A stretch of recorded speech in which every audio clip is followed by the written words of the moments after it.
to get my family off my back about getting married. I found a girl online and arranged a fake marriage with her. But, at the marriage registry office, the clerk looked at me with undisguised contempt. You're already married and you want to register again? Are you aware that bigamy is a crime? Walking out of the registry office, I stare at the printed marriage certificate in a daze. The girl beside me sighs regretfully. Mr. Kang, if you're already married, why did you pay me to come here? The deposit is non-refundable. With that, she leaves. I stand there, still unable to process what just happened. I've never even held a girl's hand. How could I possibly be married? I look at the printout again. The man in the photo is undeniably me. The woman listed is named Soo Chingwol. She's beautiful, but I have absolutely no idea who she is. I take a photo and send it to a contact with a black profile picture. Find out who she is. The reply comes instantly. On it. Only then do I push the confusion to the back of my mind. I get on my worn-out electric scooter and cruise slowly into a luxury villa district. The moment I park in a corner, I catch the murmur of servants behind me. Who is that? He's really handsome. Shh, don't say that. He's the illegitimate son the master refuses to acknowledge. His mother was the other woman.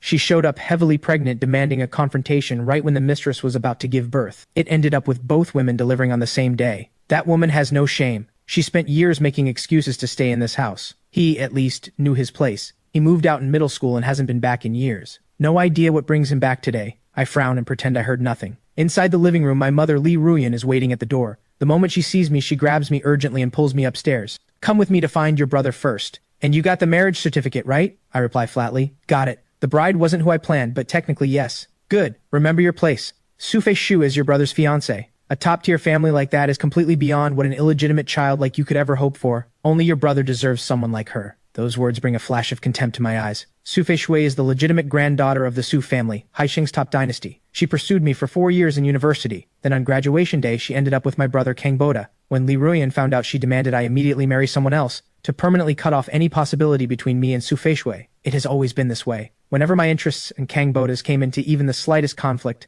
Lee Ruyan would demand I back down without question. Because I am illegitimate. My very existence is the original sin. I was conditioned to believe all of this was simply what I deserved. But I woke up from that long ago. I look at Lee Ruyan with a sardonic smile. We agreed. This is the last time. The fault lies with Lee Ruyan. She clung to the Kang household just to see my father every day. She was the one who wanted to curry favor with Kang Boda. I will not pay for her choices with my own life. This time I'm settling the debt of being born to her, and making a clean break. Lee Ruyan waves me off impatiently. Fine, fine. While we're talking, we arrive at Kang Boda's room. Kang Boda looks up when he sees me. Nanjoo, what brings you here? I'm about to answer, when Lee Ruyan cuts in. Boda, Nanjoo got married today. Kang Boda looks surprised. That fast? Who is she? Better than Feixiu? Lee Ruyan snorts. Impossible. There's no one in all of Haicheng with a better pedigree than Miss Soo. What kind of respectable family would take him? That girl is just some street nobody. He didn't even dare bring her here. Afraid her shabby appearance would offend you. Kang Boda says with a tinge of jealousy. Come on, Nanjoo is good-looking enough. Otherwise, why would Feixiu have chased him for 4 years? What good is looks? With his background, the only women willing to marry him are the kind you'd find anywhere. Miss Soo was just treating him as a toy, nothing more. Only you, Boda, are truly worthy of Miss Soo. I frown. The woman in the photo looks nothing like what Lee Ruyan just described, but I can't be bothered to argue over something so tedious. Just then, Kang Boda finishes fastening his watch. He reaches for his dress shoes but finds his shirt too tight to bend down comfortably. Kang Boda gives a slight smile and looks at me. Lee Ruyan shoves me immediately. Useless, still so oblivious. Your brother can't bend down, go put his shoes on for him. Again. Does Lee Ruyan still think I'm the same ignorant little boy who took every blow without fighting back? I keep my expression blank and let the impatience bleed into my voice. You can put them on for him yourself. Kang Nanjoo, what kind of attitude is that? Think getting married means you've grown too big for your boots? That wife of yours is just a gold digger. You'll be crawling back to the Kang family sooner or later. If you don't stay on good terms with your brother now, the day will come when you and your wife are begging at his feet. The Kang family raised you. The least you can do is work yourself to the bone for them. Before I can respond, my father Kang Wenjong appears in the doorway. He frowns. We have an important guest arriving soon. What is all this noise? Kang Boda says nothing. Lee Ruyan breaks into dramatic weeping. It's this wretched boy. He got his marriage certificate today, and now he has no respect for his own mother. At that, Kang Wenjong's gaze shifts to me. Getting married without letting the family arrange anything. Do you have the certificate? Let me see it. Faced with this stranger's version of fatherly concern, I pause, then pull out the printed copy from my bag. But Lee Ruyan snatches it before he can take it. Let me see the name of this nobody you married. Kang Boda asks curiously, Dad, who's coming? You seem unusually nervous. Kang Wenjong thinks of the arriving guest and immediately straightens with a sense of deep honor. He says the name with barely contained excitement. Soo Chingwol. The moment I hear that name, I freeze. Kang Wenjong sees our blank looks and says proudly, It's normal if you don't know her. Even I have never met her in person. She's quite mysterious. She is Soo Feishu's aunt, only 28 years old, and already the true power behind the Soo family. Li Ruyan gasps. Then isn't she an even better match for Boda? The head of the family outranks any granddaughter. Kang Wenjong snaps. What nonsense are you talking about? Soo Chingwol is already married. I narrow my eyes. If the woman on that certificate really is her, then Soo Chingwol must know something. Li Ruyan looks slightly deflated. Who is her husband? Luckier than Boda, apparently. I look at Kang Wenjong. He shakes his head. No one knows. Apparently neither she nor her husband are the social type. Kang Wenjong frowns. I honestly don't know what brought her here today on such short notice. The Soo family is Haicheng's most powerful dynasty, and the head of the family holds extraordinary standing. The Kang family is upper middle at best. This marriage is already Kang Boda marrying well above his station. Having the head of the Soo family attend Soo Feishui's wedding at all would already be remarkable. For a simple betrothal ceremony, why would she come in person? Li Ruyan declares with certainty. It must be because Boda is so exceptional that the Soo family has taken notice. She shoves the unread printout back into my hands and grabs Kang Boda's hand with barely contained excitement. I allow myself a sardonic smile. She acts more invested than his own mother. The butler appears at the top of the stairs. Sir, the Soo family will be arriving shortly. Kang Wenjong immediately turns and heads downstairs. As he passes me, he says casually, You haven't been back in a long time. Stay for a drink before you go. I nod. I want to stay and see exactly who Soo Chingwol is. In the room, Li Ruyan watches Kang Boda preparing to receive his wealthy bride, with a joy she can barely contain. More than 20 years ago, if Nanjingsu hadn't appeared, she would have been the one to marry Kang Wenjong. She has never forgiven Nanjingsu for that, so she deliberately caused a scene, arranged to give birth the same day as Nanjingsu, and swap the two babies in the hospital. Now her son is finally marrying well, and Nanjingsu will even be expected to prepare a generous wedding gift for him, while Kang Nanjoo, labeled as the illegitimate child, goes off penniless to marry some nobody. Downstairs, I lean lazily against the shadowed wall beside the staircase, eyes fixed on the entrance, waiting for the Soo family to arrive. After some time, Mrs. Kang makes her way down the stairs, supported by a servant. She wears a purple chipao, her frame slightly thin, her entire bearing one of quiet, scholarly grace. The servant whispers, Madam, your health isn't well. Perhaps you should rest upstairs. Mrs. Kang shakes her head through a cough. No, I can't miss such an important day for Boda. I watch her figure descend the stairs, my eyes filled with a warmth that runs deep. It's almost absurd. The person who had every right to hate me most was the only warmth I ever knew in this house. When I was small, Li Ruyan would often forget to feed me. I'd barely learned to walk before I was digging through rubbish bins because I was hungry. One day, Mrs. Kang found me doing this. After that, she quietly left food for me in the garden every single day. She did this for 12 years. Without her kindness, I would likely have starved. Watching her disappear down the corridor, hearing that cough echo back, I frown with worry. Then a commotion stirs at the entrance. The Soo family has arrived. Kang Wenjong and Mrs. Kang go to receive them. After a brief exchange of pleasantries, a whole procession moves inside. I spot Soo Chingwol the moment she enters. She is even more striking, in person than in the photo. As if sensing my gaze, she suddenly looks in my direction. For a moment, our eyes meet. The sharpness in her gaze sends something through me. I want to search her expression for more, but Soo Chingwol pulls her gaze away. That leaves me uncertain. Does she know who I am, or doesn't she? Kang Wenjong smiles warmly. Miss Soo, where is your husband? Didn't he come with you? At those words, I sense Soo Chingwol glance at me again. She replies calmly, he wasn't able to make it. The group moves toward the reception room, chatting as they go. Soo Feishu, who chased me for 4 years, follows behind the elders. In her formal dress, she carries more poise than she did in university.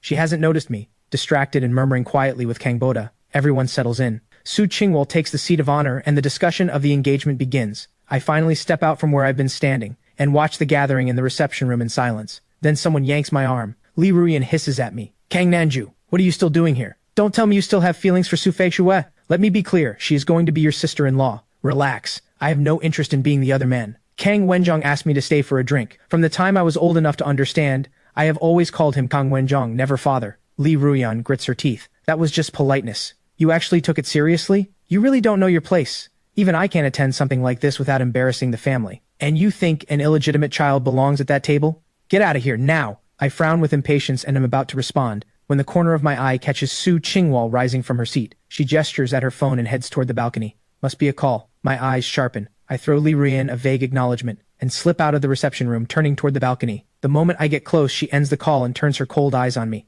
I stop. Meeting that dangerous look, I feel the corner of my mouth pull up and on impulse call out, Honey. I watch Soo Chingwol closely for any reaction. The cold around her only deepens. She stares at me without the faintest flicker of emotion. Then she turns to leave. I step forward quickly and block her path. Soo Chingwol's brow tightens slightly. Move. You don't recognize me? She looks at me with a detached authority. Should I? Since entering the Kang house, she had sensed an unusual gaze following her. Unlike the fawning, nauseating stare she was used to, this one was open and unashamed. That was why she had looked at me more than once. When she caught me looking, I didn't look away. I just kept watching her, completely unbothered. She had thought perhaps I was different from the men who looked at her with naked greed, but it turned out I was bolder than all of them. walking up and calling her honey right off the bat. Soo Chingwol's expression adds a layer of impatience. Sir, I am married. Please conduct yourself accordingly. I'm thrown. She clearly doesn't know me. Could the registry have made an error? May I ask who your husband is? None of your business. Cold as ever. I take out the printed certificate and hold it in front of her. Miss Soo, that name there should be yours. Soo Chingwol looks at the printout. Her eyes move to the groom's name, Kang Nanjoo. When she looks up again, her tone is dry. Mr. Kang, if you're going to forge documents, at least do it properly. With that, Soo Chingwol bypasses the reception room entirely and strides through the garden toward the car park. I go after her to explain. 2 bodyguards in black step out and block me. I stop and call after her. Miss Soo, the certificate is real. If you don't believe me, check with the registry office. Soo Chingwol doesn't slow down. She gets in the car and leaves without looking back. Kang Boda happens to see me approaching Soo Chingwol, though he can't hear what was said. Seeing Soo Chingwol leave, I get on my scooter and head out after her. Kang Boda immediately asks, "Why did Miss Soo leave? Did someone offend her?" Soo Chingwol's personal assistant smiles. Miss Soo had something urgent to attend to. She sends her apologies. Please do pass the word to your elders. Kang Boda nods politely and sees the assistant out. Kang Wenjong asks worriedly, "Why did Miss Soo leave? Was the hospitality lacking somewhere?" Kang Boda thinks of how distracted Su Feishu had looked today, glancing around as if searching for someone. Then he thinks of my face and his fist tightens. Something shifts in his eyes. I saw Nanjoo bothering Miss Soo. She left quite angry and left a message. What message? Miss Soo said you should keep your household in order. After what Nanjoo did, she wonders whether the Soo family will question our upbringing. Kang Wenjong's face goes iron gray. Meanwhile, I lose Soo Chingwol's car the moment I clear the villa district. While I'm still irritated about it, my phone rings. A woman's voice comes through. Boss, I've got the information on Soo Chingwol. Soo Chingwol is the second daughter of the Soo patriarch, rumored to be ruthless and cold-blooded. She was sent abroad as a child because of it. Everyone assumed the family would pass to the eldest son, Su Feishu's father. No one expected Soo Chingwol to suddenly return last week. Somehow she forced the patriarch to step down and took direct control of Soo Group. I frown. Find her contact details and schedule. I'll go to her. I hang up and rub my temples. This is going to be complicated. Soo Chingwol travels with bodyguards. She won't be easy to reach. I shouldn't have let my mouth run and called her honey. I drove her off. I sigh, start the scooter, and head home at a leisurely pace. Leaving the busy city center behind, I make my way to the urban village on the outskirts. When I left the Kang house in middle school, I had almost nothing, so I rented one of the old units here. I got used to the place and never left. I'm just around the corner from home when an old woman in her 80s or 90s darts out from the roadside. I brake hard.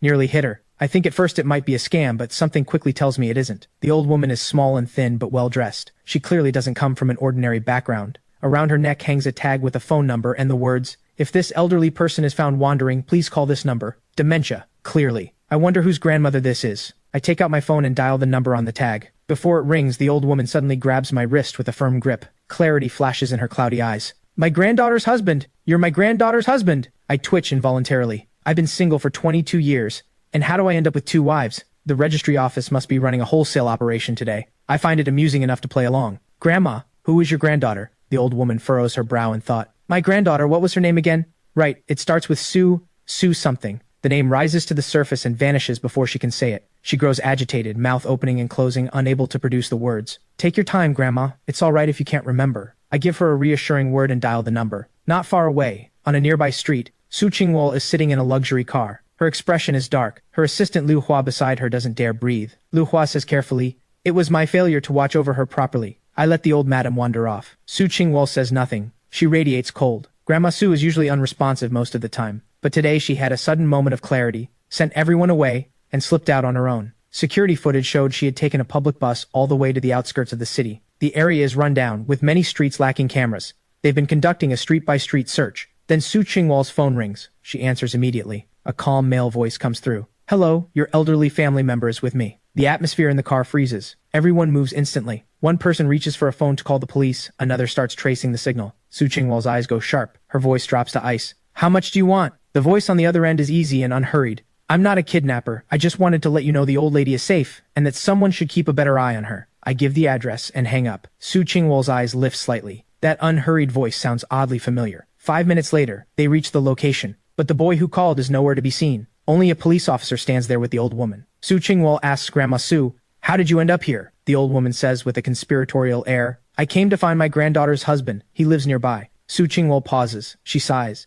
"Grandma, there is no husband." "Impossible. I saw him. Heartless boy. Handed me over to the police and left. Now give me your phone." Soo Chingwol hands it over. The old woman copies the recent incoming number from the contacts into her little notebook. Now she has her granddaughter's husband's number. Early the next morning, I get a call from my university supervisor. The moment I walk into Professor Liang's office, I find Kang Boda and Li Ruyan already there. I narrow my eyes. Kang Boda and I both attend Haicheng University, the best in the city. Kang Boda got in with excellent grades. I deliberately scored below my ability so as not to overshadow him and chose the least popular department, energy and power engineering. But 2 years ago, new energy suddenly became the hottest field in the country. Kang Boda immediately transferred departments, and we ended up in the same classes again. Kang Boda being here is one thing, but why is Li Ruyan here? Before I can think further, Professor Liang speaks in a grave tone. Kang Nanjoo, your guaranteed postgraduate placement has been revoked. While I'm still processing that, the professor continues, your mother says your conduct and background are not in keeping with the requirements for postgraduate selection. Is there some misunderstanding between you two? You should apologize to her. You have real potential ahead of you. Don't let a moment of temper cost you your future. Kang Boda sighs first,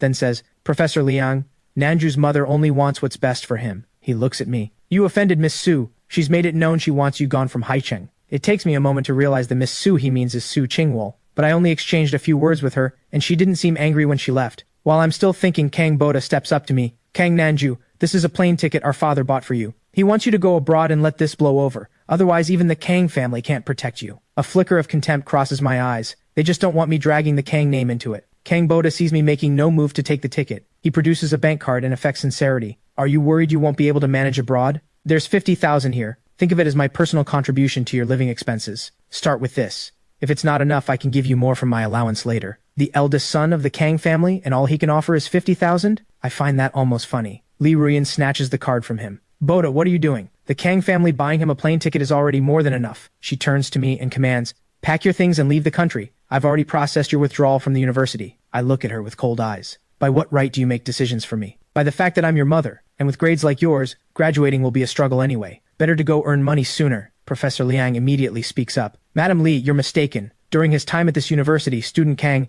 Li Ruyan cuts him off before he can finish. Professor, you don't need to speak for him. I know exactly what he's like. The only reason he wanted postgraduate study was because Boda wanted it. He should take a good hard look at himself before daring to compare himself to Boda. Professor Liang turns to Kang Boda with surprise. As I recall, you didn't qualify for postgraduate selection, and you didn't sit the entrance exam. Kang Boda smiles modestly. I'm going through special direct recruitment. A distinguished professor who values a particular student is permitted to directly recruit them. The prerequisite is that the professor be of notable standing. When Professor Liang asks, which professor? Kang Boda assumes a humble expression. Dr. Nan. His clean hydrogen fuel research succeeded, was patented, and earned him the title of doctor. I look at him with quiet surprise. Dr. Nan? I don't recall planning to recruit Kang Boda. Professor Liang's eyes go wide. You know Dr. Nan? Kang Boda smiles gently. It came about by chance. My mother once funded Dr. Nan's education. After Dr. Nan achieved success, he sought out our family. My mother was the person who made his education possible. He's been providing technical support for our family company ever since. I don't think he'd refuse any request I made.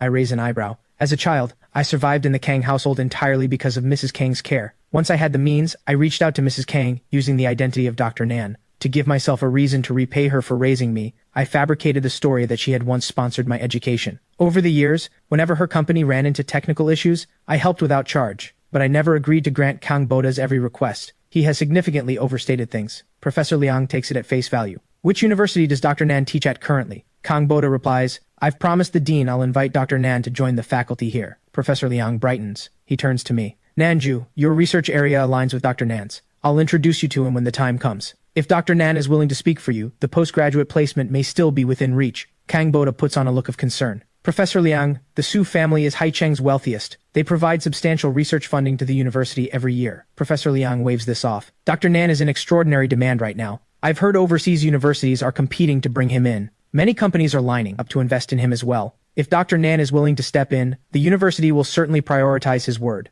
Kang Boda heaves a theatrical sigh. The thing is, Dr. Nan defers to my mother. If it were me asking, he would spare no effort to help. But Nanjoo is my father's illegitimate son, which puts him in direct opposition to my mother's interests. Nanjoo, how about I go ask Dr. Nan on your behalf? I refuse coldly and without hesitation. At this moment, Kang Boda is nothing but a clown putting on a show. I let a faint smile form and turn directly to Professor Liang. Professor, you know I never really wanted to pursue postgraduate study. Professor Liang's expression falls. His face is full of regret. He was the one who recognized my ability and pushed hard for the placement. He never expected it would come to this. His eyes redden slightly. Then I'll write you a letter of recommendation for employment. Li Ruyan curls her lip. Don't waste your effort. He offended Miss Soo. Finding work in Haicheng. He's dreaming. Professor Liang says hotly. I refuse to believe anyone can hold absolute dominion over an entire city. If Nanjoo truly can't find work, he can come back and be my teaching assistant. Those words send warmth through me. I say, Professor, there's just a misunderstanding between Miss Soo and me. Once it's cleared up, everything will be fine. Please don't worry. Kang Boda's fist tightens.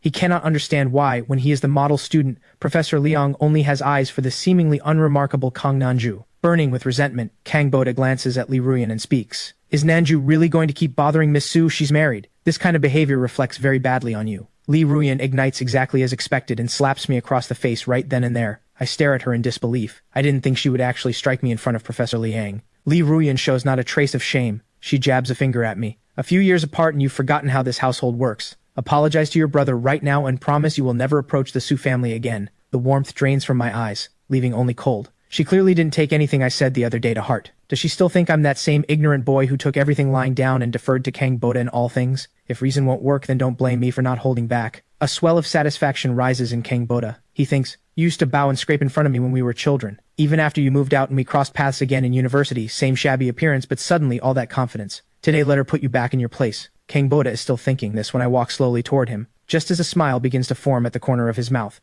expecting an apology. I snap my head up and drive my fist hard into his face. Kang Boda's head rings. He's stunned completely. Li Ruyan screams and rushes forward. Kang Nanjoo, how dare you hit him? I turn sharply, and something dangerous radiates from me. Li Ruyan freezes where she stands. What are you doing? I'm your mother. You wouldn't actually lay a hand on me. My voice is ice. You were never a mother to me, so don't expect filial piety from me. Stay out of my life from now on, and whatever you do to me I will return it twofold on Kang Boda. I bow to Professor Liang, thank him for 4 years of guidance, and tell him I'll be back once things are resolved. I turn and walk out without hesitation. Li Ruyan only comes back to herself after I've disappeared from view. I've just stepped out of the campus gate, when Ji-Wol calls. Boss, got it all figured out. I understand now why Soo Chingwol tells people she's married but doesn't recognize you. The Soo family looks impressive from the outside, but the internal power struggle has been intense. The Soo patriarch favored the eldest branch and intended to pass the family to them. As the younger daughter, Soo Chingwol was constantly pushed down. A few years back, the patriarch arranged several unsuitable matches for her. It caused a huge uproar. It only stopped when Soo Chingwol claimed she had already registered a marriage with someone from an ordinary background.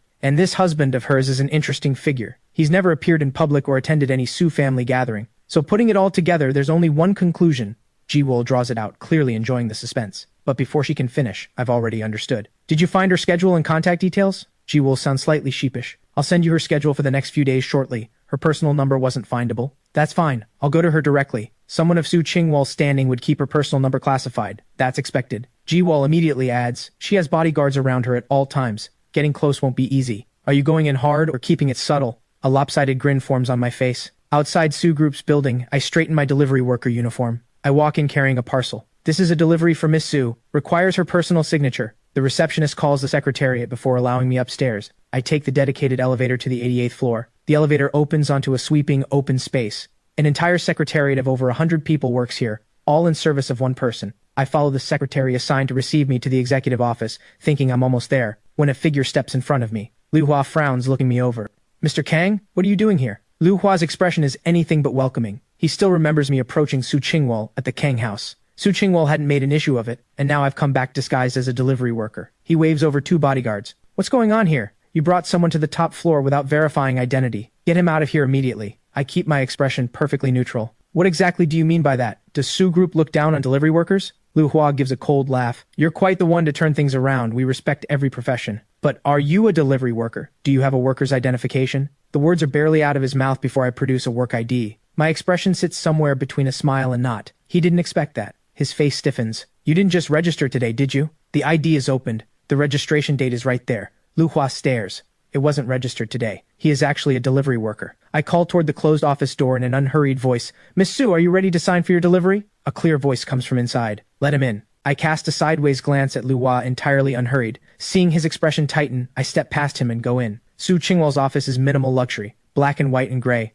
Not a trace of warmth in it. She finishes signing a document before she looks up. Her bright eyes reveal nothing. I point to the delivery form. Sign here, Miss Soo. Her gaze rests on me for a moment. Then she picks up the pen and signs. Then I say, Miss Soo, you're not actually married, are you? Her pen stops. She snaps her head up. Her cold eyes lock onto me. I know I've guessed right. The registry requires handwritten personal information. Errors like that don't happen. Soo Chingwol claims publicly to be married, yet she has no idea who I am. After Ji-Wol's investigation, the answer is clear. Soo Chingwol invented a fictional husband to silence her family. She never actually went to the registry office. That's why she doesn't know I'm her husband. Miss Soo, I know this sounds difficult to believe, but we really are married. Soo Chingwol sits up slowly and composedly, a trace of something amused appearing on her face. Mr. Kang, save your effort. Even if I were unmarried, I would never marry you just to upset Soo Feishu. I pause. She knows about my history with Soo Feishu, and has concluded I'm here out of spite. That's why she refuses to believe anything I say. My coming here has nothing to do with Soo Feishu. Soo Chingwol cuts me off. I have no interest in your romantic entanglements. She quickly finishes signing. Then she hands the delivery form back to me. Don't come here again to bother me. Don't say I didn't warn you. That stirs some irritation in me. Haven't you already been more than a little uncivil? You made it known you want me gone from Haicheng. Soo Chingwol frowns. What? When did I ever? Before she can finish, a distinct ringtone sounds. It's the one assigned to her grandmother. She answers immediately. The caretaker's voice comes through. Miss Soo, the old madam has gone missing again. Soo Chingwol immediately heads for the door. I want to follow and finish the conversation, but Liu Hua steps in front of me. Mr. Kang, I'd advise you to leave it here. I sigh. I'm escorted out of Soo Group. Then I make my way home at a leisurely pace. I'm just at my front door when I turn around. The old woman from before is tiptoeing along behind me. I look at her helplessly and am about to speak when she grabs my wrist. Grandson-in-law, don't you dare leave me behind again. Inside my rented place, Grandma Soo sits at the dining table and drinks 3 glasses of water in a row. I say seriously, I really am not your grandson-in-law. But the old woman is immovable. She wraps both hands around her glass and takes another long drink. Knowing I can't reason with her, I take out my phone and dial the number from before. It's answered on the first ring. Hello? The woman's voice tugs at something familiar. I'm about to speak when the old woman snatches the phone out of my hand. A short distance away, Soo Chingwol is leading a search of the surrounding streets. Her face is composed. Inside, she is quietly anxious. This grandma is 87 years old with dementia. Her body has been deteriorating for some time. The danger is constant. The moment her phone rings, she answers, and hears her grandmother's voice, surprisingly strong and clear. Don't come to get me. I'm with my grandson-in-law. Grandson-in-law? The number is the same one from before. So she's with that boy again. Soo Chingwol asks with a dark expression, where are you? The old woman says, not telling you. Soo Chingwol says, you think I can't find you if you don't tell me? The old woman fires back, don't you come looking and don't send anyone to track me. Soo Chingwol scratches her head impatiently. She covers the phone and asks the attending doctor quietly, can she be brought back by force? The doctor shakes his head. She cannot be agitated in her current state. It's best to go with her wishes. The boy from before didn't seem dangerous. Soo Chingwol accepts the situation with visible reluctance and turns back to the phone in a coaxing tone. Grandma, I still need to bring you your medicine.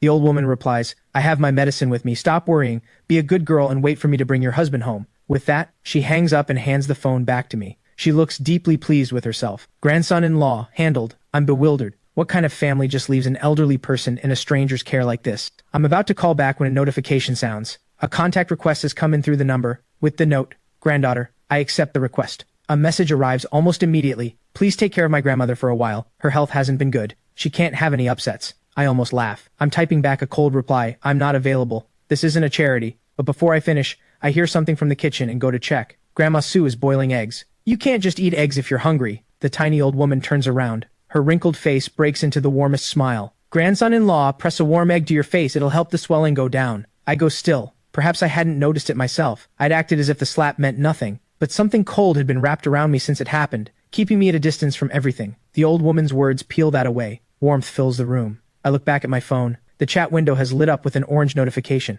You have received a transfer of 300,000. Note, 1 week's living expenses. Tell me if it's not enough. I look at the unsent message still in the input box. Good. It wasn't sent. I retype my response. Fine. I can't quite explain why I agreed. I decide it must simply be that she paid too generously. At the Kang house, Kang Boda's cheek is swollen prominently, the knuckle mark plainly visible. Li Ruyan says furiously, that wretch Kang Nanjoo must be jealous that you're marrying Miss Soo Feishu. When your father gets back, have him deal with him severely. Mrs. Kang comes down the stairs slowly, her frail body evident, her voice quiet but firm. Nanjoo is not that kind of person. You must have done something to provoke him. The certainty in her voice is clear. Kang Boda sees this and swallows his resentment. He changes the subject. Mom, could you invite Dr. Nan to take a position at Haicheng University? Mrs. Kang refuses firmly. Boda, you cannot leverage someone's gratitude against them. Dr. Nan has already done more than enough for this family over the years. Kang Boda isn't surprised. He says, Haicheng University is the best in the city. Perhaps Dr. Nan would actually want to join. We could simply help make the connection with the university. Think of it as reciprocating what Dr. Nan has done for us over the years.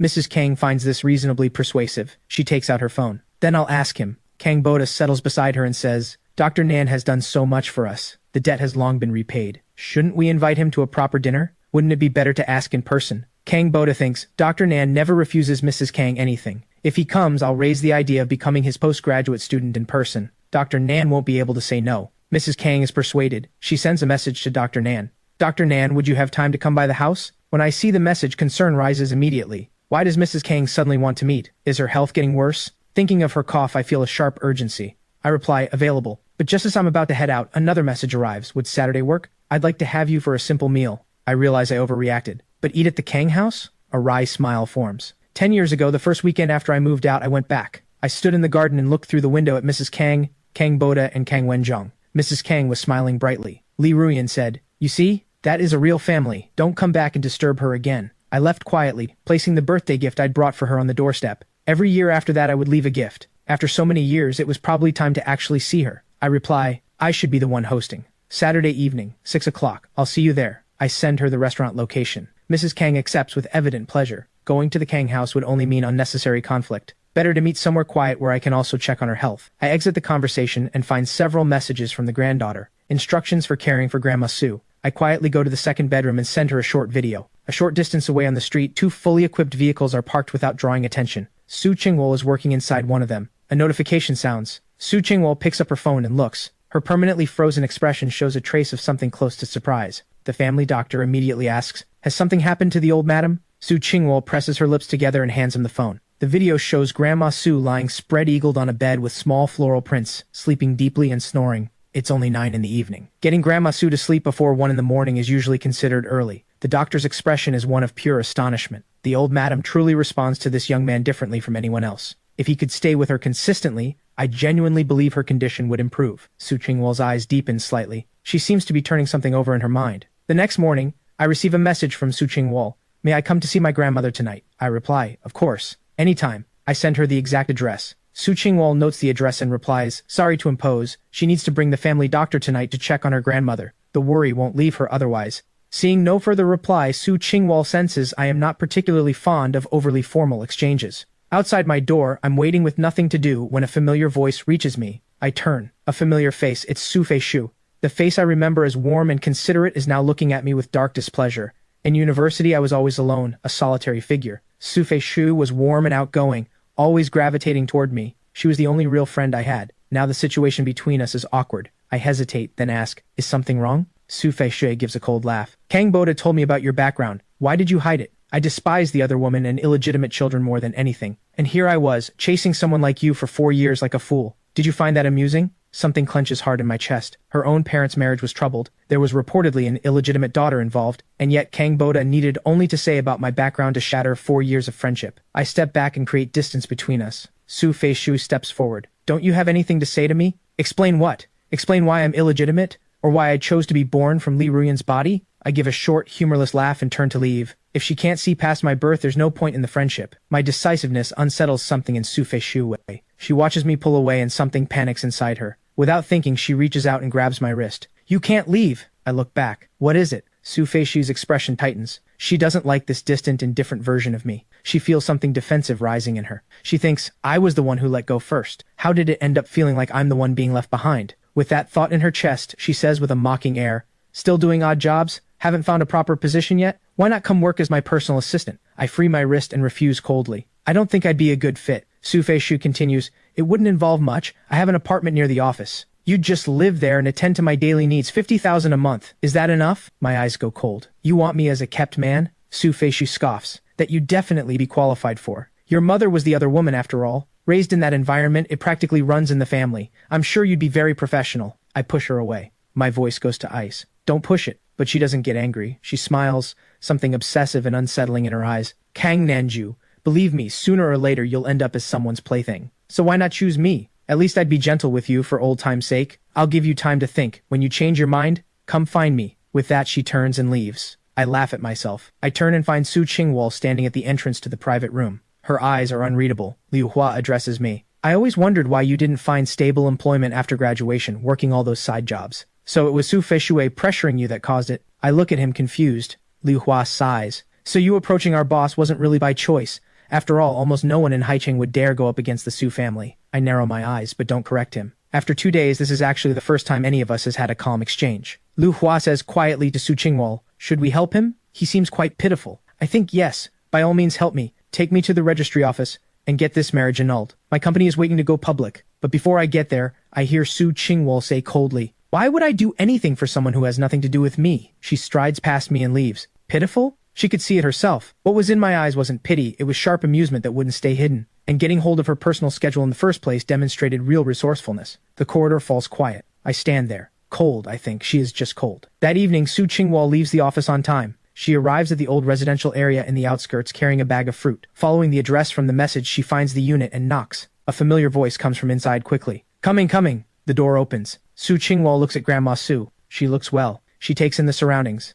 It's a small 2-bedroom unit of about 60 square meters, but it's clean and unexpectedly warm. The sound of running water is coming from the bathroom. Is he in the shower?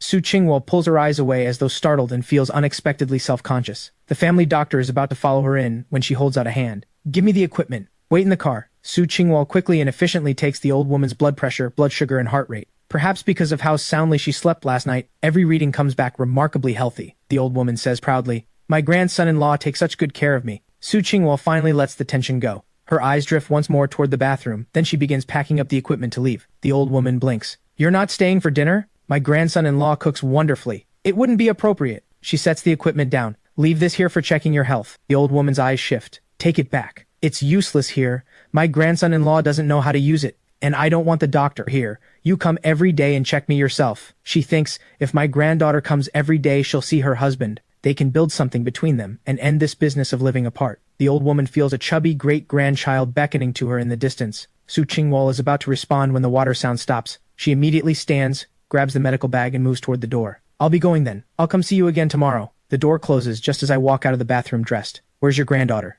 She left. Said it wasn't appropriate. She's too proper, that one. Always with that cold face. Is that why you don't like her, grandson-in-law? She can change, you know. I say, I'm not your grandson-in-law. She says, yes, you are. After these 2 days together, I found the old woman to be gentle and accommodating about everything, except this one point. A few days later, Grandma Soo suddenly says she wants to go home to collect some clothes. I message the granddaughter and ask for the address, but when I open the location, I go still. Estate number 1. That's the Soo family estate. The entire estate spans 3,000 acres. The Soo family's historic residence alone takes up over 2,000 of them. It's Haicheng's most famous wealthy enclave. I assumed the old woman lived in one of the smaller villas. It never occurred to me she was a Soo. But when we arrive, I look up at the grand, elaborately carved black gate with its classical beauty and stately presence. And I say haltingly, Grandma, is this really your home? The old woman blinks sleepily, her gaze vague. Grandson-in-law, I can't quite remember. I have no choice but to message the granddaughter. The reply comes immediately. Stay where you are. I'll be right there. I notice the nearest neighboring property is at least a 5-minute drive away. This is not a place to wander.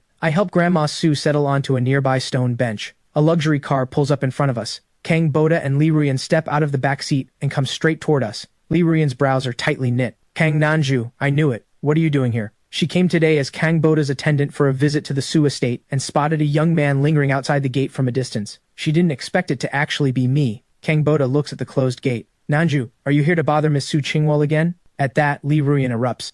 You shameless wretch. Do you know what today is? Get out of here right now. If you ruin Boda's family introduction, I will not let this go. As thoroughly sick of them as I am, Grandma Soo is here. I don't want a scene. I push down my irritation and say plainly, I'm returning the old woman home. We took a wrong turn. Kang Boda says before thinking, isn't this your wife's grandmother? How could she possibly live here? I shoot back, why not? Is this estate yours? Lee Ruyan tears into me. Who do you think you're fooling? Your destitute wife's grandmother living here? She turns directly to the old woman.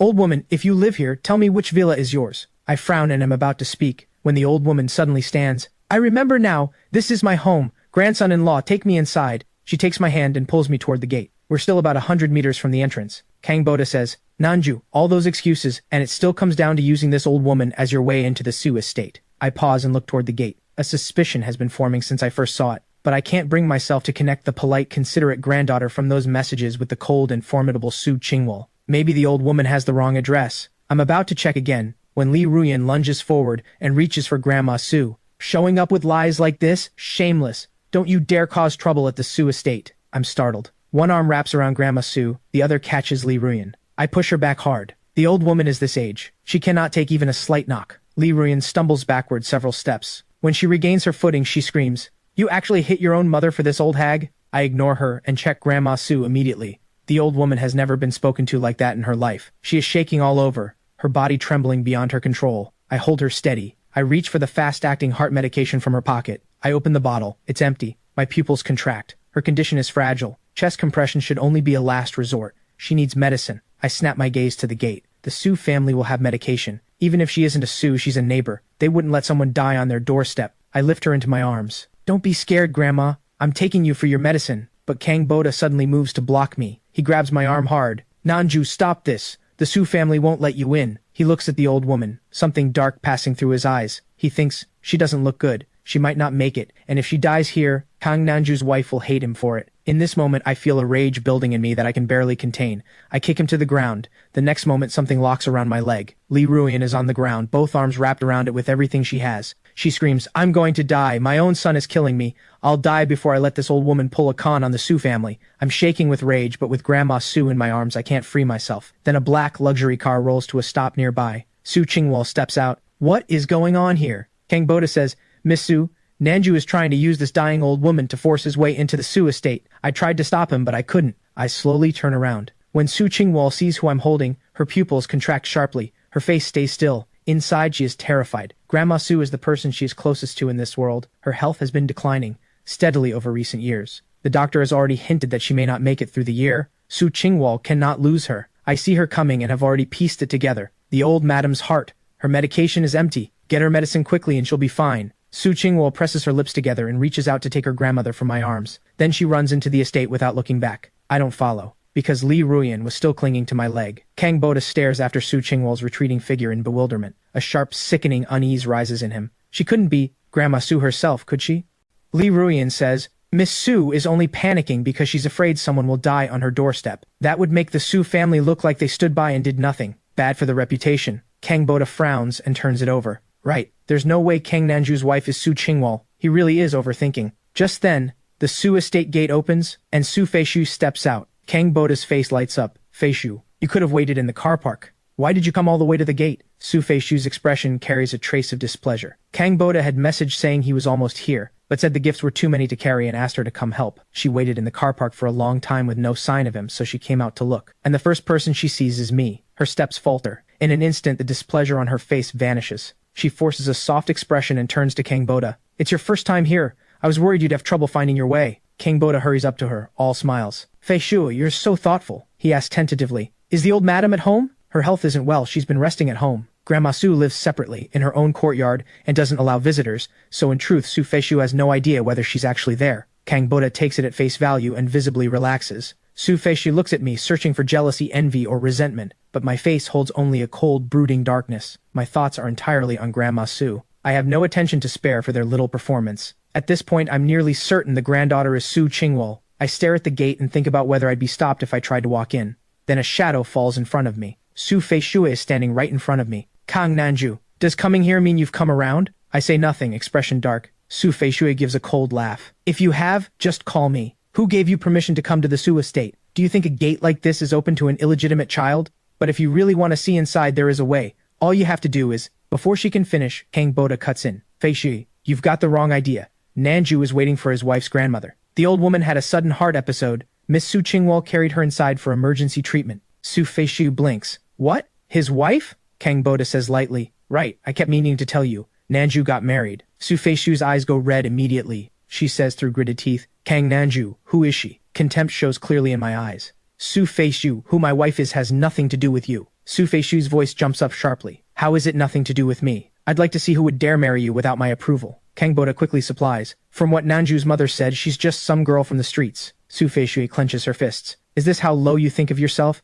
An illegitimate son and a nobody. What a perfect match. Kang Boda continues. Nanjoo must be resentful too. That's probably why he keeps bothering Miss Soo Chingwol. I give a cold, contemptuous laugh. Kang Boda, you call yourself the eldest son of the Kang family, yet your mind is a sewer. Kang Boda's expression stiffens. He tightens his fist and sighs with theatrical concern. I know you're doing this to get back at Feishu and me, but Miss Soo Chingwol is already married. You shouldn't try to destroy someone else's marriage. Soo Feishu is incensed. She had been waiting for my call for days. If I came around, she would have let it go. But I went and got married. The realization floods in and she snaps. That explains why your wife's grandmother happened to collapse at my door. You came here for my aunt, didn't you? Kang Nanjoo, have you no shame? She points at me furiously and turns to the gate security. Look at him carefully. Remember this face. He is never to set foot in the Soo estate again. Kang Boda lowers his head to hide the satisfaction forming at the corner of his mouth. Soo Fei still has some say over this gate, but the next moment, the Soo estate's butler steps out from inside. His gaze sweeps across the group and comes to rest on me. Mr. Kang Nanjoo, Miss Chingwol invites you inside. Kang Boda freezes. Soo Fei stares in complete disbelief. I look up at the gate security with an expression somewhere between a smile and not. So, can I go in now? The guard steals a careful glance at Soo Fei, then opens the gate without hesitation. He knows perfectly well who holds the real authority in this household. I go through. Soo Fei and the others follow behind. Li Ruyan glares at me. Miss Soo Chingwol probably called you in to collect your grandmother. Once you have her, the two of you should be quick about leaving. And don't you dare dirty the Soo family's carpets, you wretch. With that, they all enter the living room. And there, seated upright in the center seat of the main sofa, is Grandma Soo. The old woman stares at them with sharp eyes. You wicked woman, just who are you calling a wretch? She's changed into elegant formal clothes, but her color is still poor. Soo Chingwol sits beside her, cold and composed. Li Ruyan goes rigid. Kang Boda's legs nearly give out beneath him. Soo Fei grabs his arm just in time. Soo Fei looks puzzled. What's wrong with you? Kang Boda's hands are shaking. He is already marrying well above his station. Every elder in this house is someone he needs to carefully win over. And he's already offended the old madam before he even got through the door. He forces a rueful smile. Nanjoo, why did you let us believe the old madam was your wife's grandmother? Because of you, we were disrespectful to her. I immediately feel several suspicious eyes turn in my direction. Li Ruyan catches up quickly. You knew the old madam has dementia and you used that to deceive her? What kind of place do you think the Soo estate is? Get on your knees and apologize right now. My eyes go flat, so they're going to pin everything on me, and conveniently clear Kang Boda's name in the process. Clever. A teacup flies across the room with a sharp crack. Scalding tea soaks into Li Ruyan's clothing. She doesn't dare make a sound. The old madam's voice rises with fury. You insolent woman! He is my granddaughter's husband. Li Ruyan bears the burning pain and says, Old madam, you've been deceived by him. I am absolutely certain his wife is nobody. There's no need to argue. Why not simply ask the person in question? Soo Fei's mother speaks up from the side. Chingwol, is he really your husband? I look at Soo Chingwol quietly, and hear the answer I expected. No. What a thankless, ungrateful woman. Kang Boda's face brightens with visible relief. Li Ruyan curls her lip. I knew it. This is all Kang Nanjoo's doing. I give a short, cold laugh and am about to respond. When Soo Chingwol continues, my grandmother mistook him for someone she knew, so I asked Mr. Kang to help look after her for a while. Everyone goes quiet. Nobody expected that. After a moment, Kang Boda lowers his head and says, I see. Nanjoo, why didn't you just tell us that? If you had, none of this misunderstanding would have happened. Soo Chingwol reclines against the sofa, her posture casual, but her presence commanding when she speaks. Mr. Kang Boda, hiding behind others when trouble comes, deflecting blame onto someone else. Is that what the Kang family teaches its children? Grandma Soo immediately follows with sharp indignation. So you think a few loose screws in my head means I can't see through your little games? You made a mistake, you show no remorse, and then you try to drag someone else down with you. The two of you have no shame. Grandma Soo looks directly at Soo Fei. Call off the engagement. I will not accept this man as my great-granddaughter's husband. Kang Boda goes rigid all over. He worked so long and so hard for this engagement. It cannot just disappear like this. He looks at Soo Fei, but her eyes are still on me. She clearly hasn't recovered from the shock and fury of finding out I'm married. Kang Boda tightens his fist, walks to Soo Fei and says, Fei, this is my fault. Don't worry. Even if the engagement is called off, the introduction I promised you will still happen. Soo Fei comes back to herself. Kang Boda is still going to introduce her to Dr. Nan. In the current landscape of new energy projects, Dr. Nan is among the very top names. She quickly turns to Grandma Soo. Great-Grandma, Kang Boda didn't know any better. Please forgive him. Besides, the betrothal gifts have already been exchanged. Calling off the engagement now would be awkward for everyone. Grandma Soo looks at her for a long moment. Do as you like. Great-granddaughter's affairs are for her parents to decide. She doesn't intend to interfere further. But Soo Fei's mother smiles and says, Grandma, didn't you forget the meeting gift? Grandma Soo's eyelids droop immediately at that. I'll have someone transfer 180,000 to Fei. Soo Fei's mother's face stiffens. But you said before that you were worried about them being tight on money as newlyweds. Weren't you going to give them 2% of the shares? The wealthiest person in the Soo family is Grandma Soo. She came from a powerful family herself, with a substantial personal dowry, and she controls 20% of Soo Group's shares. Soo Fei's mother has long been scheming to extract a significant portion of those shares through this marriage. It was all arranged, but the old madam has changed her mind at the last moment. Grandma Soo looks at her with a smile that isn't quite a smile. I'm not satisfied with this great-grandson-in-law, so I've changed what I'm giving. Kang Boda goes white. The humiliation is crushing. There are plenty of servants in this household. This will get around. Eventually all of Haicheng will hear about it. But Grandma Soo doesn't care about any of that. She simply takes me and Soo Chingwol to her private courtyard. Then she finds a reason to step away, leaving Soo Chingwol to entertain her grandson-in-law properly. Now the courtyard holds only the two of us. The night is ink dark. I stand side by side with Soo Chingwol. I'm still deciding how to begin when Soo Chingwol suddenly turns to look at me, brow tightly drawn, undisguised distaste in her eyes. I refuse to be outdone and turn to look at her just as directly. Soo Chingwol's expression goes dark. she thinks. He actually maneuvered grandmother into saying all that. His motives are clearly not innocent. Grandmother attaching herself to him might have been coincidence. There's no visible sign of manipulation there. But this man's willingness to take grandmother in might be because she accidentally revealed her identity. Then I remember the actual point of this. I recall you said in your messages that you'd do me a favor. Could we go to the registry office together and check on our marital status? Soo Chingwol says with a dark expression, fine. But if it turns out to be false, I expect you to stop using my grandmother to get close to me. Grandma Soo's head pops out from a window. Are you bullying my grandson-in-law? Soo Chingwol's expression locks up. No, dinner is simple. 4 dishes and a soup, just enough for 3. But Grandma Soo has little appetite, picking at a few bites before setting down her chopsticks. Grandson-in-law, I'm tired. Let's go home. Please don't push yourself. Rest here at home tonight. The small courtyard is equipped like a private care facility, every kind of medical device present. But the old woman grips my hand anxiously. Then can you stay and keep me company? I frown and glance at Soo Chingwol. Honestly, I'm also worried about the old woman.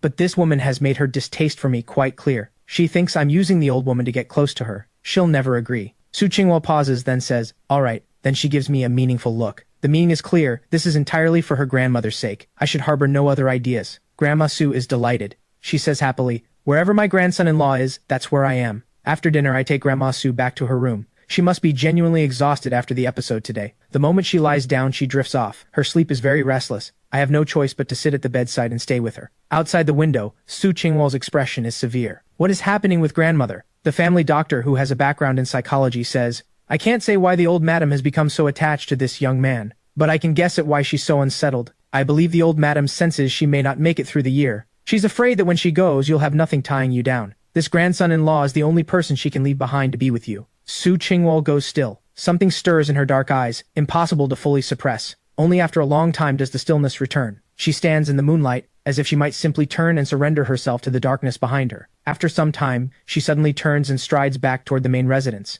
Kang Boda's dinner is a miserable ordeal, owing to the loss of the 2% shares. Soo Feishue's mother, Lu Meishu, is very displeased and makes no effort to be polite. Isn't Kang Nanjoo your family's illegitimate child? How is it that he can win the old madam over and you can't? Kang Boda can only bow his head. Aunt Lu, I don't have Nanjoo's way with words. I'm not as good at winning people over. Lu Mehu snorts. I don't care how you do it. Get me those 2% shares back. Otherwise don't think about stepping foot in this house again. Kang Boda swallows his grievances. He endures the meal and finally manages to excuse himself. But before he can leave, Soo Chingwol returns. The moment she walks in, her presence fills the room with pressure. She takes one look at the leftovers on the table and her expression darkens further. Her grandmother ate nothing tonight, and these people were here enjoying a full spread. Lu Mehu catches that expression and wisely says nothing. It is Soo Feishue's father, Soo Eugene, who furrows his brow and asks, Chingwol, why are you back? Soo Chingwol ignores this man who is only technically her elder brother. She simply looks at Kang Boda. Since the engagement stands, you are now effectively part of the Soo family, correct? Then as a member of this family, you follow its rules. You defied your elders today. You will kneel in front of the ancestral hall for the night. Soo Chingwol beckons behind her without giving anyone a chance to argue. 2 bodyguards step up to Kang Boda. Young Master Kang, if you would. Kang Boda is completely thrown. Kneel through the entire night. He has been pampered his whole life. How is he supposed to manage that? He looks desperately to Soo Feishu, but she clearly doesn't dare stand against the authority of the family head. He takes a deep breath and follows the bodyguards. Just before he passes through the door, he hears Soo Feishu ask, Aunt Chingwol, what about Kang Nanjoo? Has he left? Then he hears Soo Chingwol's reply, carrying a note of warning. He is my guest. He's staying at the estate tonight. Kang Boda arrives at the ancestral hall with the bodyguards. One of the bodyguards says, Miss said since you aren't married yet, you can't enter the Soo ancestral hall. Kneel outside. The ground outside is hard blue brick. Kang Boda tries to say something, but the 2 bodyguards stand with hands clasped behind their backs, staring at him without expression. It's October. The nights are already cold. Kang Boda shivers continuously, the biting chill working from his knees into his bones. He thinks about cheating, but those 2 bodyguards watch him like stone guardians. They say nothing, but the effect is thoroughly chilling. And then he thinks of me, presumably lying in a warm and comfortable bed inside, and his teeth grind together, but he tells himself, he can only stay 1 night. I'll be living here for the rest of my life, and the meeting with Dr. Nan is coming soon. He absolutely must play that card right. The next morning, after washing up, I join Grandma Soo and Soo Chingwol for breakfast. There is a plate of fried sugar cakes on the table. Grandma Soo reaches for one immediately. Soo Chingwol frowns. Grandma, your blood sugar is high. You shouldn't be having anything this oily and sweet. While she's still thinking of how to stop her, I say simply, Grandma, that's not good for you. And that stubborn old woman's hand makes a little arc in the air and deposits the sugar cake in my bowl. She gives me a winning smile. I picked that for you, grandson-in-law. Soo Chingwol is momentarily thrown. She looks at me with searching eyes, unable to understand why her grandmother listens to me so readily. I eat the sugar cake without hesitation. Then I look at Soo Chingwol. By the way, when we go to the registry office you'll need to bring your ID and household registration. Grandma Soo asks with curiosity, why are you going to the registry office? The marriage certificate got lost. We're going to get a replacement. And actually, this isn't just a line. You need the certificate for a divorce. But the old woman says it isn't lost. She hurries into the bedroom and comes back with 2 red marriage certificates. I stare at the certificate in my hands, speechless. I suddenly realize why she called me grandson-in-law the very first time she saw me. She already knew we were married. Grandma, why do you have these? The old woman blinks, her expression going a little vague. I can't quite remember. Then how did Miss Soo and I get married? She shakes her head again. I don't remember. Grandma, please try to think a little harder. That's enough. Soo Chingwol gives a quiet, dismissive sound. She steps directly between me and the old woman and looks at me with a cold expression. She's thinking, using the registry office's legitimate cover to establish a foundation, then coaxing grandmother into producing this forged certificate so she believes it herself. If she hadn't just watched how completely grandmother defers to me, she might almost believe it. I can feel a faint killing intent in her tone and find it completely baffling. We don't have to go today. After all, divorce isn't something you sort out with one visit to the registry. We've been legally married for 2 years. There are significant asset division questions. We need to draft a divorce agreement first. No, Soo Chingwol says it, then watches me carefully. She sees me hesitate slightly, then say, as you like. She thinks, is he that good at acting? Or is the certificate real? Soo Chingwol finds herself suddenly uncertain. She takes the certificate, goes ahead and says, I'll wait for you in the car park. I give Grandma Soo a reassuring smile. We've barely reached the car park when we find Lee Ruyan there, looking pained as she supports Kang Boda, who is pale, sneezing and shaking in both legs. When Lee Ruyan sees me, her eyes light up. She comes over quickly, carefully going around Soo Chingwol to reach me. You have to help your brother. Her tone is entirely self-righteous. I raise an eyebrow.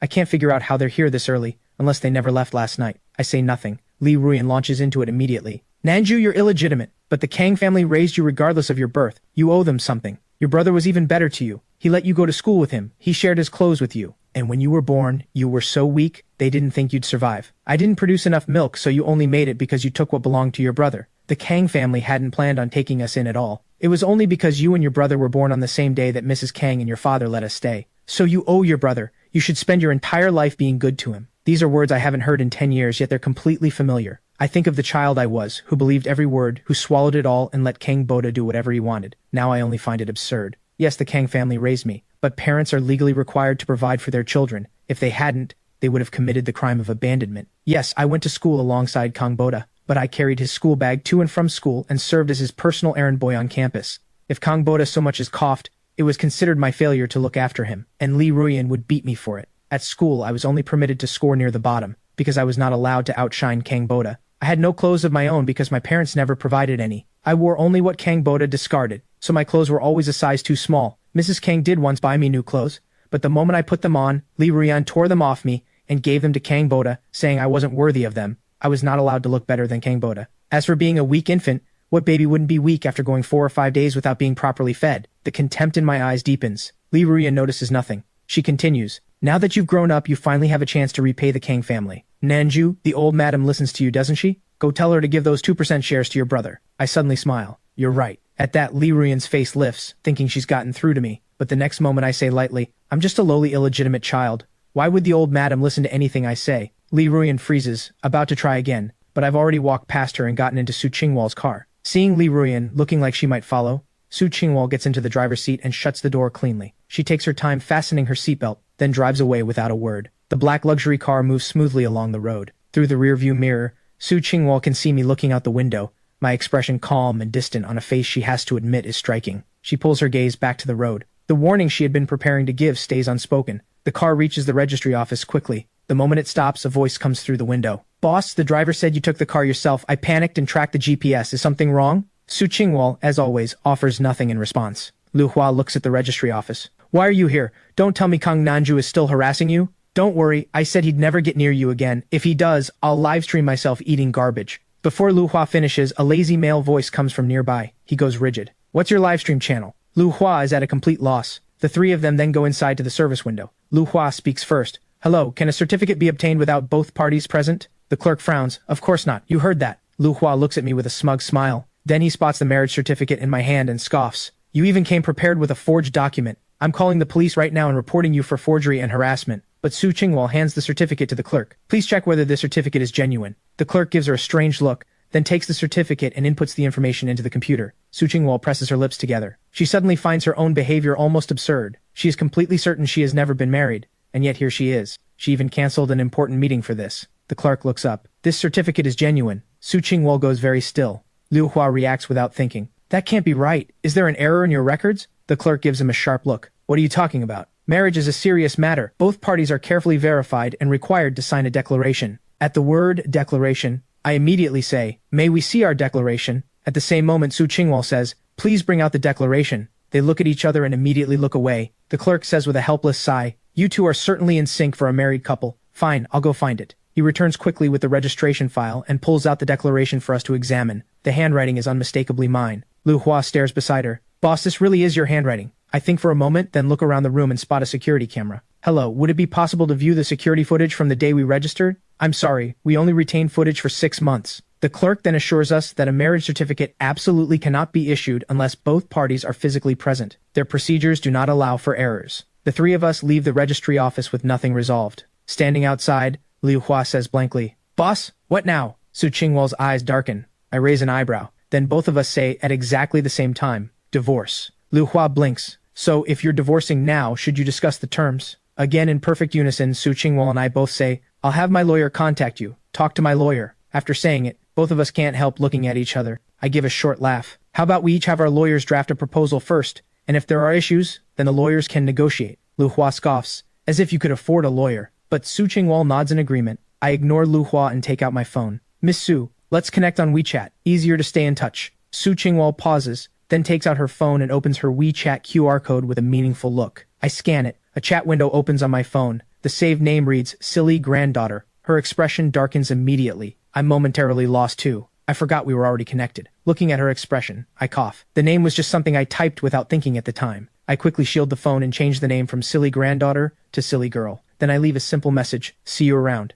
And I flag down a taxi and go. Watching me leave, Liu Hua turns to Soo Chingwol. Boss, you two really are married, aren't you? You were way too in sync just now. Soo Chingwol glances at him. Find the best divorce attorney. Draft an agreement. Protect the external assets. Liu Hua agrees immediately, then something clicks. I understand now. That man must have engineered the whole marriage. Since he couldn't win your heart, he's going after your money. That's why he can afford a lawyer to fight you in a divorce. Liu Hua is furious. Don't worry. I won't let him take a single cent from you. In the taxi on the other side of the city, I'm calling Jiwol. Find the best divorce attorney. She is not taking a single cent from me. Jiwol says, no problem. But boss, how did you even end up married? Neither of you remembers. It's not like you both got amnesia. You think we're in a drama? I'm just curious. It's ridiculous and exciting at the same time. Maybe one day the registry office will just assign me a husband too. I let out a quiet sigh. After a pause, I say, there is someone who definitely knows what happened. Jiwol says, Grandma Soo, but she can't remember. I frown. The clinical trial for the Alzheimer's treatment needs to be accelerated, otherwise we'll run out of time. Soon, I'm back home. I open the door and step into the familiar room, and notice that the 60-square-meter apartment feels a little empty. Just then, Grandma Soo comes in from the hallway pulling a suitcase. Grandson-in-law, you're back. I've been waiting for you. I brought lots of clothes this time. I pause, then I smile. That day, Haicheng's most renowned divorce law firm receives 2 separate requests to draft divorce agreements. Both parties are anonymous. Both have the same requirement: the other party may not take any of their money. The terms are extremely demanding. The junior attorney beside the partner mutters, in all the divorces I've handled, I've never seen anything this cold-blooded. One's a man, one's a woman. Turns out ruthlessness doesn't discriminate. The senior attorney has seen plenty of loving couples turn into bitter enemies. He's seen worse than this. He laughs. Easy double fee. Get them ready and send them to our clients. At the top floor of Soo Group, Soo Chingwol has been working non-stop since returning from the registry office. It's almost the end of the workday when she gets a call from home, saying grandmother has gone off to find her grandson-in-law again. Grandmother needs daily health checks to monitor her readings. Soo Chingwol's brow creases slightly. She opens WeChat instinctively, finds my contact, and wants to say something, but doesn't know how to put it. Ever since realizing I'm the person she'd been messaging, something has felt awkward. She scrolls casually through their conversation history. Their earlier exchanges were easy and casual, like old friends, especially when he helped her vent about someone. Wait, the person she was venting about that day in the restaurant? Wasn't that him? Soo Chingwol's expression goes dark again immediately. Then her phone vibrates. I've sent a divorce agreement. Miss Soo, the asset division terms in this agreement are my absolute minimum. Please review and let me know if they're acceptable. Asset division? Could this man really have engineered the marriage for money? Then Liu Hua walks in. Boss, any results from the investigation into your marriage? As Liu Hua speaks, Soo Chingwol pulls up the divorce agreement on her computer. She reads through it quickly. Her eyes land on the asset division clause. When she sees what it says, she pauses with faint surprise. Liu Hua cranes his neck and looks too. He lets out a contemptuous laugh. That man is actually funny. He's worried about you taking his assets? What assets? His debts? Soo Chingwol asks, eyes lowered. What did the investigation find? Boss, we found that Kang Nanjoo discovered you were already married a few days ago when he went to register a marriage with someone else. Based on this divorce agreement, he also seems to be pushing for a quick divorce. He genuinely seems to have had no idea. Liu Hua continues, then pivots. But honestly, that almost feels too convenient. We looked into him and found that his life after leaving the Kang household has major gaps we can't fill. Boss, doesn't that strike you as odd? Why would an ordinary person hide so much about themselves? Soo Chingwol half narrows her eyes, thoughtful. So you think he's connected to this? Liu Hua scratches his head. But it's been 2 years already, and we genuinely have no leads. Maybe we just have to wait until the old madam remembers something. Soo Chingwol gives him a flat look. Liu Hua quickly drops his head. It's our failure, we'll keep looking. Soo Chingwol prints out 2 copies of the divorce agreement. She stands and heads out, asking, have you made contact with the Nova researcher yet? Apparently they're close to producing a clinical treatment for Alzheimer's. Soo Chingwol wants to get that medicine to her grandmother the moment it's available. At that, Liu Hua's head drops even lower. The Nova researcher is almost impossible to locate. With all the major biotech companies hunting for them, they've become even more careful. Feeling the chill from Soo Chingwol, he says, Boss, I promise I'll track them down. Meanwhile, I've just finished dinner with Grandma Soo when a WeChat message comes in from Soo Chingwol. I'm downstairs, come down. I make an excuse about taking out the rubbish and go downstairs. The familiar black luxury car is right there. In the car, Soo Chingwol hands me the divorce agreement. I have no objection, sign it. Her dark eyes fix on me. She expects me to find a reason to stall. Instead, without a moment's hesitation, I sign both copies. I look up. Are we doing it tomorrow? Soo Chingwol's eyes deepen slightly. That eager? I think of course I'm eager. My company is waiting to go public. After studying me for a moment, she says, fine. I add, tomorrow morning then.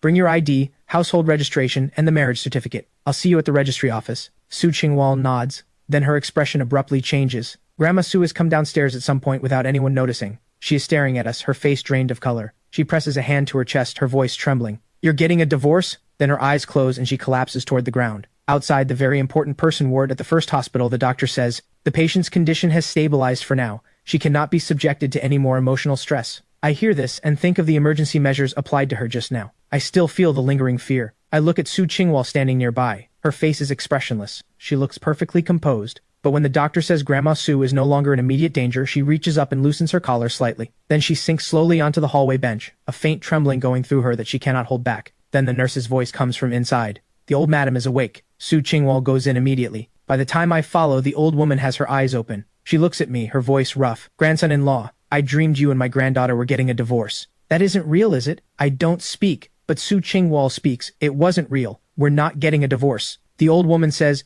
then give me the household registration and the marriage certificate. All right. Soo Chingwol gives the old woman whatever she asks for. The old woman looks at me. Grandson-in-law, is what she said true? I think of the doctor's warning, pause for a moment, then say, yes, it's true. Grandma Soo is satisfied. Though her episode was brought on by a sudden emotional surge, she will be kept in for observation tonight. Soo Chingwol and I stay in the ward together. Evening falls. I'm sitting relaxed on the sofa working on a document on my phone. It's research on the clinical Alzheimer's treatment. But the final stage contains a technical problem I can't crack. I need to look through some biomedical literature. While I'm thinking, a message pops up from Silly Girl. Mr. Kang, we'll proceed with the divorce once grandmother's condition is stable. I can't refuse that. The agreement is already signed. Our assets are independent from this point on. I'm still technically married, but it doesn't affect the company going public. The timing of the actual divorce doesn't really matter. I reply, fine. Soo Chingwol stares at my reply and narrows her eyes slightly. She asks, any other conditions? When grandmother has recovered, just proceed with the divorce as soon as possible. Soo Chingwol frowns. She suddenly finds this man genuinely difficult to read. In the bed, the little old woman looks at me, then at Soo Chingwol. The two of them are barely exchanging a word. That won't do. The old woman says suddenly, granddaughter, I want to arrange a job for your husband at Soo Group. If they go to work together and come home together every day, feelings will naturally develop. Soo Chingwol pauses slightly, then says, all right. She is unusually agreeable tonight. But the old woman has to think about what job to arrange. Then an idea strikes her. Grandson-in-law, I'll sort it out. Follow your wife to work tomorrow. I blink. All right. Because it just occurred to me that Soo Group must have an extensive archive. There may be documents there I need. Soo Chingwol has a meeting. She says goodbye to grandmother and leaves with Liu Hua. But barely in the corridor, Liu Hua says, so that's why that man signed the divorce agreement so readily. He had the old madam come downstairs. There's no way to divorce with her around. He looks at Soo Chingwol. And now he's charmed the old madam into getting him a job at Soo Group. He's definitely scheming something. Why did you agree? Soo Chingwol says, if I don't keep him where I can see him, how will his flaws surface? A sharp glint passes through her eyes. For grandmother's sake, divorce is impossible right now. As for whether the man is genuinely innocent, she'll see what he's actually after once he's in the company. In the ward, I'm lying on the sofa. Then the old woman's voice comes to me. Grandson-in-law, I have a secret to tell you. I sit up immediately. Has she remembered something important? Like how she knows me, or how I came to marry Soo Chingwol? I ask with barely contained anticipation. What secret? The old woman says with great secrecy. My granddaughter has a weakness almost nobody knows about. I'm telling you now, if she ever mistreats you, use it. I'm thrown. Honestly, this isn't what I was hoping to hear. But the old woman continues. Don't let that fierce exterior fool you. She's afraid of cats. I go still. I suddenly think of a girl I knew when I was small who was also afraid of cats. I wouldn't have imagined Soo Chingwol, with that cold composure of hers, being afraid of cats. The old woman asks, do you prefer cats or dogs? Dogs. I used to like cats, but a girl I knew didn't like them, so I stopped liking them too. On the third day, at the top floor of Soo Group, a small fluffy Shiba Inu is wagging its tail and circling around me. Liu Hua is exasperated. Why did the old madam arrange the job of looking after a puppy for Mr. Kang? Soo Chingwol doesn't quite understand it either. They say elderly people sometimes revert to childlike thinking, acting on pure whim. But a job looking after a dog is going too far. She says firmly, take him to the new Energy Research Division, Team 1. She had already prepared for this. The new Energy Division doesn't touch the company's core operations, but it does relate to its future direction. She wants to put me there and see what I reveal. I have no strong feelings about any of this. I pick up the puppy and follow Liu Hua. Does it have a name? The old madam said to let you name it. I glance at Soo Chingwol and feel a smile form. Then let's call it Little Cat. You want to name a dog Little Cat? Is that a problem? The new Energy Research Division is on the 38th floor. In the elevator, Liu Hua says, Mr. Kang, most of the staff in our research division hold doctoral degrees. The minimum is a master's from a top university. You'd be the first undergraduate. Learning from senior colleagues here would do you a great deal of good in the future. This is a special arrangement from our boss. Of course you don't need to be overly grateful. Think of it as the boss rewarding you for keeping the old madam happy. I twitch slightly. Actually, it really isn't necessary. Also, the boss would prefer to keep your relationship with her private, to avoid complications when the divorce happens. I look at him. That happens to suit me as well. Liu Hua is thrown. This man is actually the one expressing reluctance? He's about to say more, but the elevator arrives. My first day at work. I find it genuinely interesting. Nobody assigns me anything to do, which suits me fine. I spend a while in the private office playing with a puppy. After a while, the puppy curls up in a sunny corner and falls asleep. I get up quietly, close the office door, and head for the research division's archive. Only if the Alzheimer's treatment is developed and Grandma Soo improves will she be able to remember what happened. And then I'll finally understand how this inexplicable marriage with Soo Chingwol came about. I find a colleague and ask for directions to the archive. Then I head straight there. Soo Group's archive is on the 60th floor. It turns out to be an enormous private library, accessible only to company employees. The materials here cover industry knowledge that simply cannot be found anywhere outside. I feel a quiet excitement. My instincts say what I'm looking for is in here. On the top floor, Soo Chingwol is working through a backlog of documents. Her phone chimes. A message from a contact named Prosperity in Full Bloom, which is Grandma Soo, granddaughter, have lunch with your husband today. And take a photo of you two together at the table. I want to see it. Soo Chingwol frowns and is about to invent a meeting as an excuse, when the name in the chat window changes before her eyes. From Prosperity in Full Bloom to Fragile Grandmother Who Cannot Be Upset. Soo Chingwol goes quiet. She stares at the new name for a long time. Then she lets out a helpless sigh and presses the call button on her desk. Liu Hua appears promptly. Boss, what do you need? Arrange 2 lunches to be sent up. Then Soo Chingwol messages me asking me to come to the top floor for lunch. But the food is set out on the side table, and I still haven't responded. Soo Chingwol stands up. Where is he? Liu Hua says, Mr. Kang, he's in the archive. Soo Chingwol goes to the 60th floor. She quickly spots me and also Su Feishui, who is staring at me. I'm absorbed in looking through the books, completely missing my phone vibrating. This archive holds the most advanced technical materials available today. I could lose myself here entirely. I step back and bump into someone. Su Feishui is staring at me with a complicated expression. Kang Nanjoo, don't tell me all the effort you put into winning over my great-grandmother was really about getting close to my aunt. My expression goes flat immediately. Nothing to do with you. Su Feishui continues anyway. My aunt has kept her distance from men her entire life. Don't imagine that face of yours will get you anywhere with her. She's not that shallow. And right now she's just given you some throwaway position to get you out of the way. I give a short, humorless laugh. So when you chased me for all those years, that was because you were the shallow one? I look at her. She was the only real friend I had in university. I did genuinely consider her. When she said she had a surprise for me at the graduation ceremony, I had actually been thinking about whether to accept her. I sigh. Su Feishui, can't we just part on decent terms? Su Feishui's eyes go red immediately. No. I know you hate me for choosing Kang Boda, but I had no choice. Marriages between powerful families involve so many considerations. I did try for you. Even my mother had agreed I could be with someone ordinary. But your background made me pull back. I could never marry someone illegitimate, no matter what. How would I hold my place in the Soo family? I'd become a laughingstock in all of Haicheng. I look at her. When I was a child, questions of background used to make me feel I could never hold my head up. But when I left the Kang house,